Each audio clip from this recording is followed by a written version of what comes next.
Welcome back to the Reach Every Student podcast. I'm your host, John Bergman. Today's topic is not going to be AI related. I want to talk rather about something that's been deeply personal to me at this time of year as we end out the 24-25 school year. But before I get to that, I want to put in a plug for your summer professional development goals. I've created 3 online courses that can help you up your game over the summer.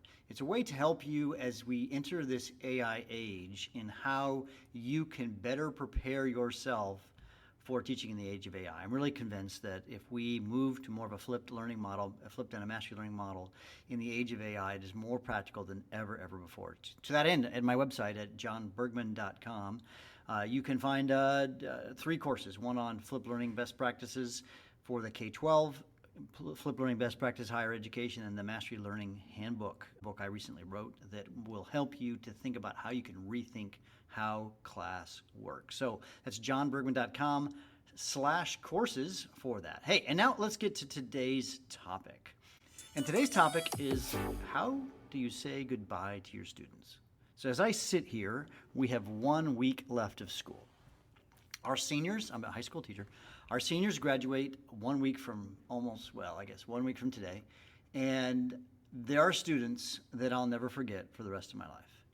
They are students that have impacted me and changed me.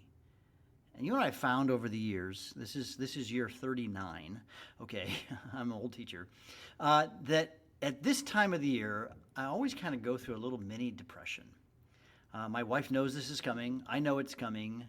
You see, I have spent 9 months spending time with a bunch of teenagers, and each of my classes has its own little ecosystem of kids, and some are goofy, and some are serious, some are sad. There's been tragedy in some of the lives of some of my students. There's been triumphs. We won a state football championship in Texas. That's a big deal. It's a really big deal in Texas. There was triumphs. There was tears. There was total laughter. There was total frustration by me sometimes. We're like, I really was a bad teacher today. All of these added together kind of come up together at once. But I guess my biggest emotion that I feel is loss. It's grief, I guess. I know that what we have had as a group of classes, each class being different, will never be the same.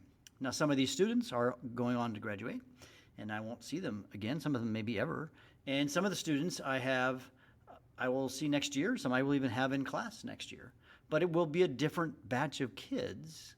And yeah, kids can be frustrating, but at the same time, and I hope you hear this, and I hope you have this if you're a teacher, they are life-giving. I was reflecting during my devotion time this morning that I am blessed to have the opportunity to work with kids and to actually have an impact. Now, you can have an impact if you're a trash collector, but I feel like that I'm a man of faith, is that God has placed me at this time, at this place for these kids. And that's I play a role. I play a role in what that looks like. I play a role in their life, and it's for a brief season, and I am okay with that season, although I get a little depressed at the end of each year, I guess. And, this is all happening in the midst of Manic May. I call it Manic May, by the way. Teachers, you know what I'm talking about. May is crazy. Today's the prom. That's right, prom. Half of our kids are gone. They're all dolling themselves up, getting ready for the prom. And we've got a bunch of kids gone. We have had finals coming up next week. AP tests were last week and the week before. AP tests were yesterday. I had students in an AP test yesterday. I have to fill out forms for some students at our school. If they have over a certain grade, then they can get an exemption. And I got kids asking me, did I get the exemption? Did I not get the exemption? They're preparing for finals or not, depending on if they get this exemption. We've got 2 big awards assemblies next week. And on top of all that, I'm teaching juniors and seniors now, mostly juniors. And guess what? They're all asking me for college letters of recommendation. In fact, I'm making this podcast when I should probably be writing one of those letters. I've got a stack. Oh my gosh. So I'm crazy busy, racing to the end of the year. Can't wait to some degree for it to end, and I'm sad to see it end. It takes a village to raise kids. We can't do this alone. I'm a father of 3. My kids, my own children, are all grown, and they're wonderful humans and great Yeah, awesome. I won the lottery there. But what I've also found out is that it just takes a village to raise these kids. And I think about this school. Just minutes ago, I just left a conversation with one of our coaches, and we were just talking about one of his players, and who I also have in class. And we just said, how can we incentivize this young man so he could thrive? He gets in his own way sometimes. And what we want to do is, how could we help him to really be the man that he could become? We see so much in him. But what was so awesome about that is that it wasn't just me. I get the privilege of working at a place where people really are looking out for each student and saying, how can we reach every student? That's the title of this podcast. And this place is really about that. And by the way, if you're interested, we're hiring. Come work with me. We need a science teacher to come walk alongside me. If you want to, go to HoustonChristianHighSchool.com or whatever it is, whatever the website is, probably .org. Houston Christian High School, we're hiring. Come on, come work with me. Anyway, as I think about saying goodbye, I got a couple of students that came to mind. I had a student who shared with me some things about what she was going through this year, some family conflict. Teachers, this happens. Kids will tell you stories, and it hits you, right? And she wasn't able to be at the last two classes. And before the class she was about to miss, she just had to come say goodbye. And I can't tell you how much that meant to me. This young lady has been special to me in the sense that she's a student who took a very difficult class that was a real push for her. And at first, she didn't think she could do it. And I could see the lack of confidence, and it's like, I don't have what it takes. And then slowly, me working with her a lot of time, she got the confidence, and she just knocked it out of the park. And she's walking away from the school. She's a senior, and she'll graduate next week, and she's going to just do great. I mean, yeah. And it's going to be hard to see her walk across that stage next Friday. And then another young lady as well. And she struggled a lot. I've had both these students for more than 1 year now. And this other student I had 3 years ago.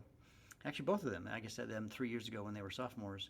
And this other student, she struggled with many issues, which are not important. And yet, she just came back this year, her senior year, and was just such an amazing young girl who really she's so much healthier than she was. And I just am just reveling in who she is and who she's becoming. And I also know, again, go back to this idea, it's not just me, right? We have a village of people. It's not just me. There's family, there's parents, there's grandparents probably, there's all these other folks who are pouring into these students. And the more I think about our students, this generation of students, they're crying out for adult input. If you are a grandparent, if you are an older, I don't know, somebody older than the students, they desperately want mentors to come alongside them and show them the way. And there's this thing sometimes out in the popular media that, we should, trust the students. And I trust students, so I'm not saying this quite as I'm trying to say it here out loud. We as adults have a lot to offer students, young people. And the young people really want that direction. And sometimes I feel like we have abdicated our responsibility to pass on the lessons we've learned to the next generation. Now, that might be like if you're a grandparent, helping out at a local school, if you're retired maybe, and reading to kids. Or it might look like, hey, there's a 30-something young man in your community who's got some kids, and you could come alongside them because your kids are grown. Or I don't know what that looks like for you, but man, the younger generation is desperate for older people who've walked the road and who have figured out a thing or two to help them along the way. And I see that every day here at school as I work with students. They are longing for it. Now, sometimes they're rebelling. There's also the sort of teenage angst and rebellion piece that happens sometimes, of course. And some of them, they'll say they don't want it, but they really do. So, this is personal for me. As I've been thinking, again, a lot of times I'm talking here about artificial intelligence. And as I think about the harms of some of the AI stuff and of social media and all that stuff, for me, it's different than some. It's not. I'm not talking about it in generalities. I'm talking about it with real people in mind, real young people who've been harmed by certain things.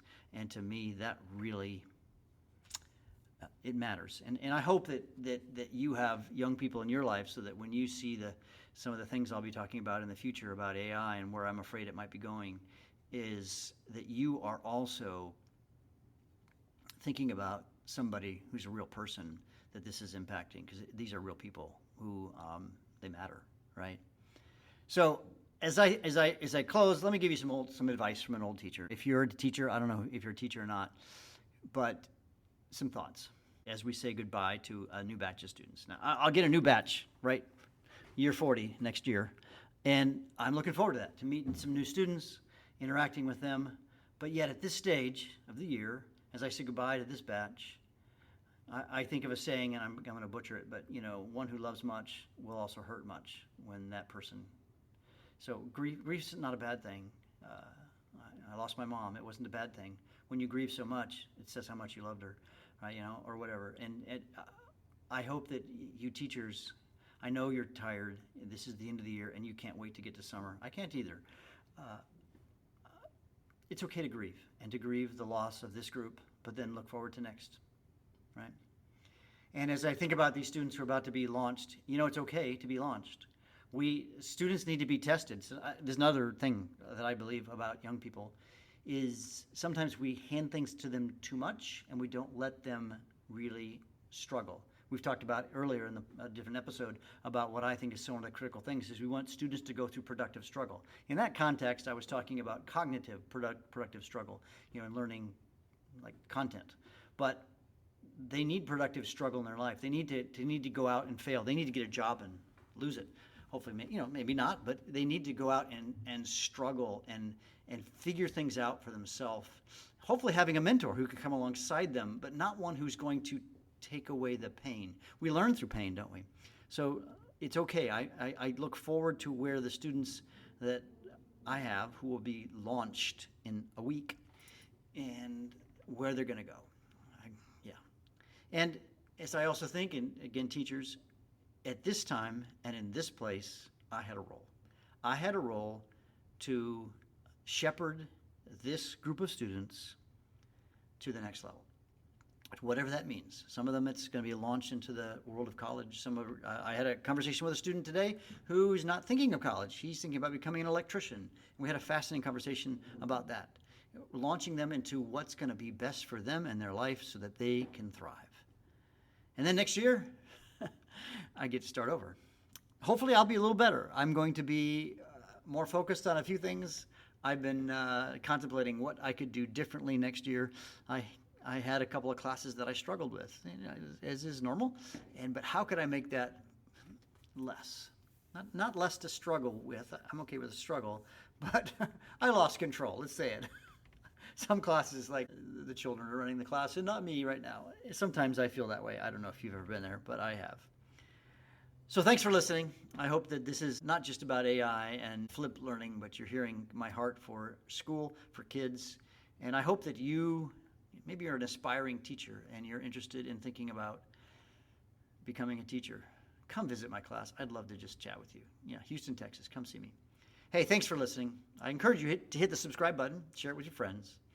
It's super easy, whatever podcast app you use. Also, if you're interested in AI proofing your classroom, don't forget johnbergman.com. John Bergman is spelled JONBERGMANN.